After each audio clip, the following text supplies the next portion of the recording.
우리 말이 다 맞지 않냐라고 앞으로 해서 공소 기각해야 되고 막 이런 얘기 할 것 같은데요. 그렇게 절차가 중요하면 니들은 왜 헌법 절차 안 지켰냐. 국무회의 왜 제대로 안 했냐. 니들은 왜 직후에 아까 우리 김한규 의원님도 말씀하셨지만 대통령께서 갑자기 헌법재판소의 결과를 승복합니다. 그럴 리가 없어요. 훌륭한 법조인이에요. 윤석열 대통령 이제 변호인들이 구속 취소 결정을 바탕으로 또 여러 가지 이제 추가 주장들을 펼칠 것 같은데 어떤 내용들이 있을지 궁금하네요. 뭐 공감이 안 되는 얘기라 예측하기가 좀 어려운데 형사 사건에서는 지금 얘기한 이제 공수처 수사 자체가 위법하기 네. 때문에 그 수사에 기초한 검찰의 기소 그 이후에 형사 절차도 다 문제가 있어서 공소기각 판결을 해야 된다. 뭐 이런 주장을 할 수 있겠죠. 그런데 사실 공수처가 수사를 한 게 없어요. 왜냐면 대통령이 체포되고 나서 한마디도 안 하셔갖고 불행 중 다행이에요. 만약에 법원에서 그래 공수처가 수사 권한이 있나라고 의문을 갖더라도 이번 건에서는 별 영향이 없다. 그렇게 보고 있습니다. 저는 도리어 공수처 수사 권한이 어떻게 보면 본질적인 문제인데 그 부분에 대해서 공수처가 한 것은 재판관밖에 없는데 그거를 구속 취소함으로써 해결해버렸기 때문에 다 이번에 좀 판사님께서 처리하시고 간 것 같아요. 이거 관련해서 한 가지만. 한 가지 말씀 법원에 드릴게요. 부탁드리고 싶은 게 있습니다. 혹시 이걸 보고 계신지 모르겠는데 지겸 판사님. 법원에서 직권으로 구속해 주십시오. 직권구속 가능해요. 원래 구속이라는 게 법원의 권한입니다. 수사기관이 법원에 청구를 하는 거고 법원이 영장 발부를 하는 겁니다.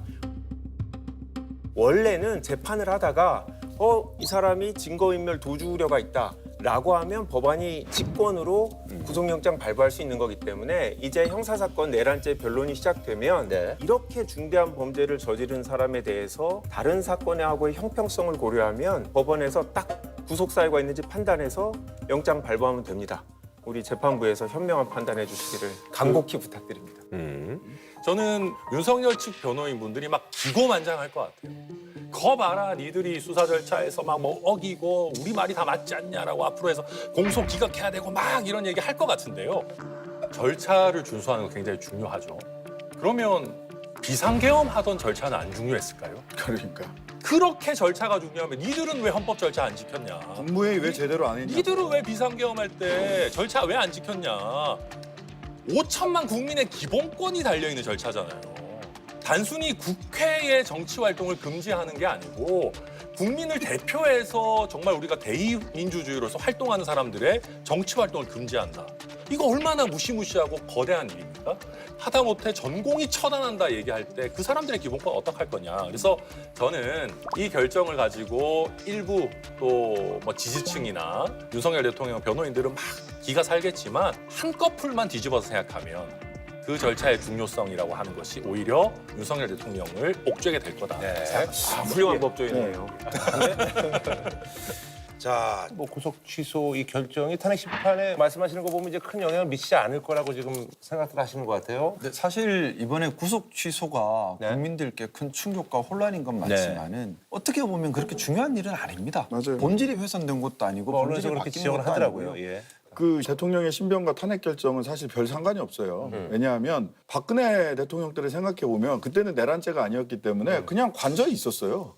관저에 있다 탄핵 결정 나고 이틀 뒤에 관저에서 나갔습니다. 예. 근데 지금은 내란죄이기 때문에 구속이 돼 있었던 네네네네. 것뿐이거든요. 그래서 구속이 돼 있느냐 석방이 돼 있느냐 탄핵 결정 사이에는 아무런 논리적 연관관계는 없다. 다만 저는 하여튼간에 상상을 항상 뛰어넘기 때문에 관저에서 퇴거 안 하고 거기서 버티면 어떡하나. 그러면서 혼란을 부추기면 어떡하나. 시스템이 그 정도는 쫓아내야죠, 당연히. 그러니까 쫓아내야 되는데 본인이 거기서 버티면 보세요. 지지자들이 또 한남동으로 다 몰려갈 거예요. 그러다가 또 인명피해가 발생한다든지 폭력이 발생한다든지 좀 그런 게 사실은 걱정된다. 예. 걱정됩니다. 중요한 것은요. 어떻게 보면 국가의 혼란이 수습되는 겁니다. 네네. 국민들의 불안감이 수습되는 겁니다. 그래서 이번 대통령 구속 취소로 인해서 국민들께서 너무 불안해하지 않으셨으면 하는 바람입니다. 그래요. 뭐 그러면 여기 탄핵 그 선고가 뭐 이것 때문에 이제 조금 늦춰질 수 있다 뭐 이런 의견도 있고 아니면은 선거에 어떤 그 변화가 좀 있을까요? 예상하시기에는? 저는 없을 것 같습니다. 그러니까 검찰이 즉시 한 거 안 한 거 비판받아 마땅합니다. 제가 봤을 때는. 근데 검찰 한 거를 해서 대통령을 풀어줄지 말지에 대한 재판이 법원에서 막 진행 중이었으면 헌법재판소가 그 중간에 탄핵 결정을 하기가 사실 애매했을 수 있어요. 근데 어쨌든 검찰에서 구속 취소에 대해서 즉시항고를 안 하고 이거는 그냥 끝났단 말이에요. 대통령 풀려나고 이런 것도 다 우리가 봤고 저는 그래서 이 스케줄 면에 있어서는 그렇게까지 큰 변동성이 생기진 않았을 것이다 이렇게 평가합니다. 예, 저도 비슷한 생각인데 저는 오히려 빨리 선고해야 될 필요성이 생겼다고 생각해요. 노무현, 박근혜 두 전직 대통령에 대한 결정은 변론 종결로부터 다 20일 이내에 선고가 됐고 기존의 이제 두 대통령에 대해서는 금요일 날 선고를 했죠. 네. 아마 재판관들이 이제 주말에 조금 이제 언론의 관심 이런 데서 좀 벗어나실 수 있어서 그랬는지 모르겠는데 최근에는 현재 제가 결정 선고 일자들을 쭉 찾아봤더니 딱 1년 동안 지난 3월부터 계속 목요일 날 하셨더라고요. 목요일 날. 그렇다고 하면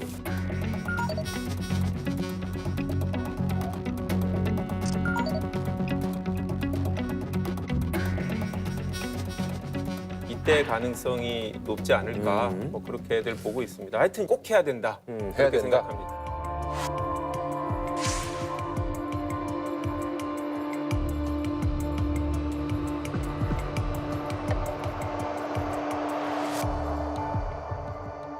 본인이 이 비상계엄을 불법적으로 해놓고 문제라는 인식을 안 갖고 있는 것 같아요.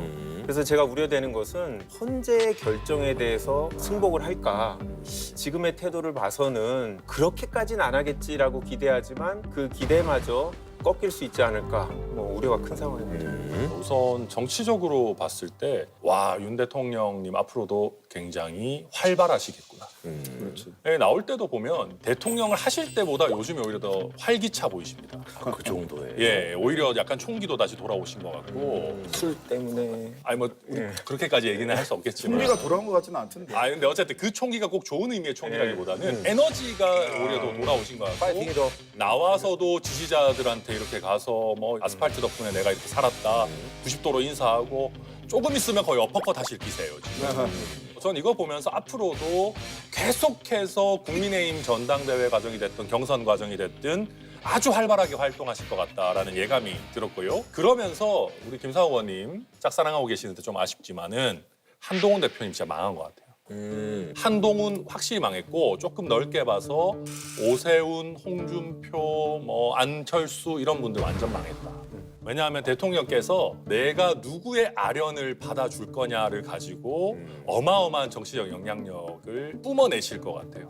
거기서 한동훈 대표가 지금 피해를 입고 있는 배신자 프레임은 앞으로도 더 강화될 것이고 만약에 이제 탄핵이 인용이 된다 하더라도 하더라도 그러면 탄핵 직후에 아까 우리 김한규 의원님도 말씀하셨지만 대통령께서 갑자기 헌법재판소의 결과를 승복합니다. 그럴 리가 없어요. 이게 더 부당하고 여기에서 더 세게 우리 맞서 싸울 전사가 필요하다. 더 센 우리 김문수 장관 같은 분이 나서 주셔야 이 불의를 바로잡을 수 있다라고 할 거기 때문에 저는 윤 대통령이 풀려나서 가장 슬픈 사람들은 한동훈, 오세훈, 안철수, 넓게 봐서 홍준표 이런 분들이 아닐까.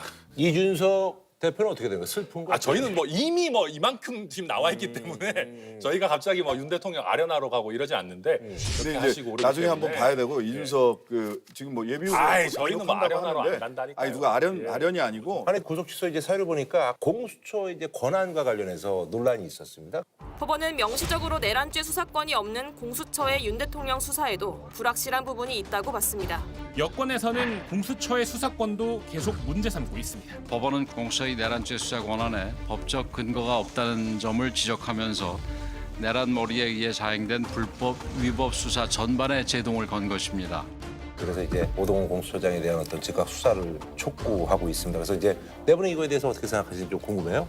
일단 법원은 명확하게 공수처 수사가 위법하다고는 얘기하지 않았습니다. 그 부분에 대해서는 결정문을 이렇게 보면 수사 과정의 적법성에 관한 의문의 여지를 없애는 게 좋겠다라는 얘기가 나오거든요. 그러니까 본인이 재판하기 전에 구속 관련된 문제는 털고 가자. 그러면 이제 앞으로 재판하는 데는 아무런 문제가 없으니까 그렇게 하겠다는 취지라서 이분 이제 내란 재판도 같이 하고 있는 거죠? 네. 예. 그래서 제가 긍정적으로 생각하면 검찰의 기소나 그 이후의 형사 재판은 이제 문제가 없다.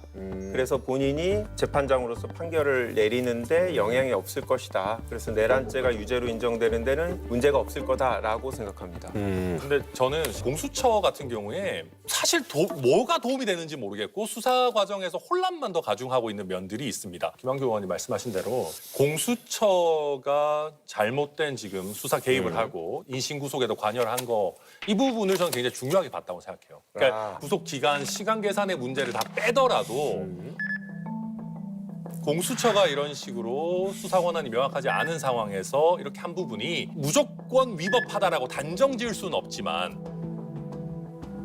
향후에 더 큰 문제로 돌아올 수 있다. 그래서 이런 문제를 미연에 방지해야 된다라는 의지가 굉장히 강하게 보이거든요. 공수처의 체포 기간, 이 구속 기간 내에 어마어마한 증거 확보가 안 됐으니까 다행이지. 만약에 이 기간 중에 중요한 수사 증거들이 확보가 됐다 그러면은 이거 증거 능력이 문제될 수도 있고 더 나아가 가지고는 수사 권한이 없는 수사기관이 어쨌든 신병을 잠시라도 구속해놨다 그러면 그걸로 통해서 기소한 게 공소기각이 돼서 재판 자체가 날아가는 거 아니냐 그 걱정까지도 지금 가지고 오는 상황이거든요. 그래서 법원에서 이 공수처가 권한이 없음에도 불구하고 과하게 개입한 부분에 대해서 굉장히 큰 문제의식을 가지고 있고 이 부분에 대해서 추가 보강을 하다 보니까 구속기간을 계산할 때 기존의 어떤 선례가 아니라 윤석열 피고인에게 굉장히 유리하게 논리 구성을 좀 한 것이 아닌가 저는 그렇게 해석이 됩니다. 이게 직권남용죄 수사 과정에서 내란죄를 인지했느냐 그걸 가지고 수사를 쭉 했고 영장도 다 체포영장도 다 나왔던 거잖아요. 다만 적시한 내용은 직권남용죄 수사 과정에서 내란죄를 인지했다고 볼 만한 증거나 자료가 없으므로 이걸 누락시킨 거예요. 이 누락시킨 점에서 얘기를 한 거지 사실은 공수처가 근본적으로 수사를 할 수 없는데 처음부터 끝까지 다 했다 이런 점이 지적된 건 아니에요. 아니 근데 제대로 자료를 안 냈다. 아니 기본이잖아요. 자기들이 어떤 근거를 통해서 이런 수사를 했는지. 그러니까 우리가 직권남용을 하면서 여기에 관련 사건으로 내란죄 수사를 한다. 그 자료를 안 낸다는 게 말이 됩니까? 기본기부터 지금 문제가 되고 있고요. 공수처가 실력이 진짜 없는 건 맞아요. 민주당에서 굉장히 검찰들이 여러 가지 문제들이 있다라고 얘기하는데 검사들이 잘못하는 걸 공수처가 뭐 하나 밝혀낸 게 있습니까? 법원에서 잘못하는 걸 공수처가 뭐 하나 제동을 제대로 건 게 있어요? 그러니까 그런 실적이 전혀 없는 기관이란 말이에요. 정작 민주당이나 조국혁신당에서 얘기하는 검찰에 대한 견제 기능은 제대로 작동하는 바도 없고 이런 혼란만 초래되고 그러니까 이런 기관을 사실 왜 놔두냐는 거예요. 그런데 이제 처음부터 이제 공수처가 검찰이 고위공직자의 수사를 객관적으로 못할 것 같으니까 만들어졌는데 이번에도 검찰이 즉시 한 거 안 한 거를 보면 검찰이 특정 인물, 대통령, 검사 출신에 대해서 편향적이잖아요. 특혜를 준 거잖아요. 저는 이렇기 때문에 여전히 공수처의 존재의 의의는 있다. 다만 저도 이 법을 보니까 너무 디테일하진 않은 것 같아요. 왜냐하면 처음에 제도가 생기는 거니까 그 부분은 이제 국회가 더 개정을 해야 될 건데 그런 디테일한 규정이 없다고 해서 공수처가 존재의의가 없다. 없어져야 된다라고 하는 건 너무 나간 게 아닌가. 그리고 이거는 사실은 애 밥 굶겨놓고 너 왜 열심히 제대로 못 뛰냐 이렇게 얘기하는 거랑 똑같아요. 말이 첫 번째 아니, 그렇고요. 그렇지 않아요. 두 번째는 오동훈 공수처장 임명한 사람 윤석열이에요. 아니, 그리고 그전 거기에 공수처장은 뭐 어떻게 잘했습니까? 인적으로 공수처 한번 가보시면 와 여기는 진짜 비공개 수사 하기도 어렵겠구나.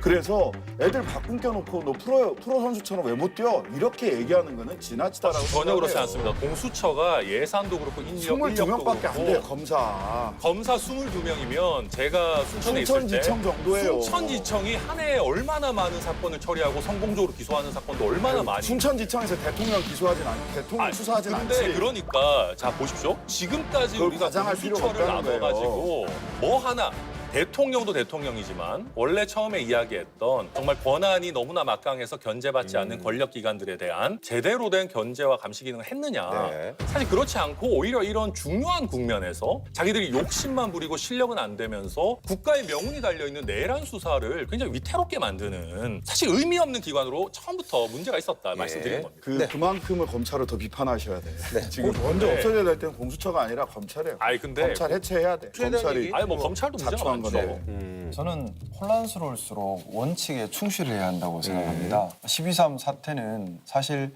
수사 주체와 수사 객체가 같아지는 문제가 있습니다. 검찰과 경찰 같은 경우는요. 그렇기 때문에 원래대로라면 특검으로 가는 것이 맞겠지요. 근데 그렇죠. 특검이 안 된다면 다시 원칙으로 돌아와야 합니다. 공수처는 내란죄에 대한 수사 권한이 없고 직권남용죄에 대한 수사 권한만 있고 직권남용죄는 현직 대통령에게 수사를 또 할 수가 없습니다. 그런데 왜 수사 권한이 없는 공수처에서 내란죄인지라는 무리한 논리를 만들어서 사건을 가져갔을지 저는 이게 공수처의 너무 지나친 욕심이었다는 생각이 들고요. 출발부터 자, 그러면 내란죄로 수사를 할 수 있는 곳은 경찰입니다. 그러면 원칙에 따라서 경찰에서 수사를 하고 검찰로 송치가 되었다면 이런 일이 없었겠지요. 그래서 지금이라도 수습을 하지 않으면 천하람 의원이 아까 얘기했던 것처럼 경우에 따라 나중에 문제가 될 여지가 충분히 있죠. 바로잡아야 한다는 생각입니다. 그러니까 특검 하자고 했어요. 처음부터. 국민의힘이 막아서 특검이 안 됐고 거부권 계속 행사하면서 특검이 안 됐어요. 김상욱 의원님 특검 안 막으신 네, 분이라 됐어요. 김상욱 의원님 특검 안 막으신 네, 분이라 김상욱 의원한테 하는 얘기가 아니에요. 그러니까 국민의힘한테 하는 얘기입니다. 그러니까 뭐 일단은 근데 그 부분 제가 조금 한 말씀만 드리고 싶습니다. 사실 국민의힘에서 그때 특검법 발의하는 과정이 정말 쉽지 않았습니다. 특히 그때는 대통령이 체포된 이후기 때문에 특검이 공수처에서 사건을 하고 있었습니다. 그러면 체포가 됐는데 그럼 구속기한이 가고 있습니다. 근데 특검이 없다. 근데 공수처 수사 권한에 의문이 있다. 이건 반드시 나중에 큰 문제가 된다고 생각을 했고요. 지금 그 문제를 판사님 지적하신 겁니다. 저는 이 문제가 나올 것 같았기 때문에 그때 반드시 특검으로 가야 한다는 주장을 했었고 당내에서 사실 어려운 싸움을 했습니다. 아시겠지만 탈당 요구 받았던 것도 그 시점이었습니다. 시점이에요. 예. 근데 그때 제 바람이 있었다면 국민의힘에서 발의한 특검이 문제가 있고 모자람은 있다 하더라도 토를 달면 당연히 저희 당에서 안 받아버리겠죠. 그럼 합의 처리가 안 되고 제의 오면 그 사이 구속기한 만료돼 버립니다. 그럼 특검이 의미가 없어져 버립니다. 그러면 방법은 국민의힘에서 특검 발행을 그대로 받아가 버리면 제의 요구 안 하니까 발효가 돼 버리거든요. 그 모자란 부분이 있을 수 있겠죠. 그건 나중에 또 별도 특검 해도 되는 부분이고요. 근데 제가 좀 아쉬운 건 그겁니다. 이 혼란을 수습하고 민주주의를 회복하고 헌정 질서를 회복하는 데 집중을 해야 하는데 특검법 발의하는 것조차도 국민의힘도 그렇고 민주당도 그렇고 서로 당리당략이 앞섰던 것 같습니다. 정쟁수단으로 하려다 보니까 조항을 놓고 빼고 하다 결국 합의가 되지 못했던 것이거든요. 제발 우리가 헌정 질서 회복하고 민주주의 회복하는 데부터 먼저 좀 집중을 했으면 하는 바람입니다. 그 김상욱 의원 말씀은 100% 제가 받아들이고 그 선한 의지 선회하는데요.